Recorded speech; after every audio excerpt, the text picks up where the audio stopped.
तुम्ही काही काळजी करू नका आता फंडे बाबतीत. या शब्दामुळेच आजपर्यंत माणसं एवढी जवळ आहेत. असं सकाळी झालती, दूध घालायला गेलो, दूध घालून येताना बोर्ड बघितला गावात. परत आलो घराकडे, वैरण काढायची होती, वैरण काढायला गेलो, वैरण काढून आल्यावर बारीक केली. परत मसराने जरा धुया म्हणलो, लय घाण झाल्या.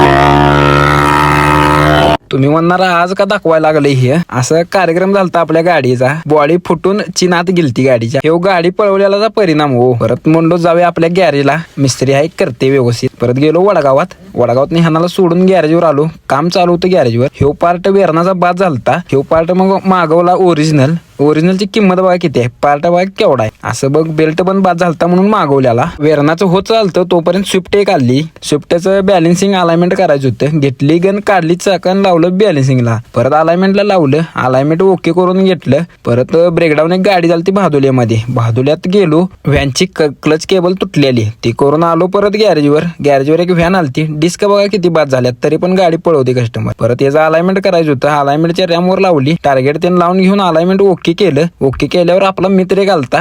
मित्र म्हणला मला जरा उचलून दाखव. रेजी बंद केला आणि आलो की 65 खायला. 65 खाऊन जाऊया म्हणला. आलो घराकडे, तोपर्यंत आणि परत वडगावला गेलो. हवा जरा चेक केली. वडगावला जायचं विशेष म्हणजे अण्णासनी भेटायला जायचं होतं. यात्रा भरल्यागत गर्दी झालती म्हणून म्हणलं जरा बसूया माग. तुम्ही काही काळजी करू नका आता फंडे बाबतीत.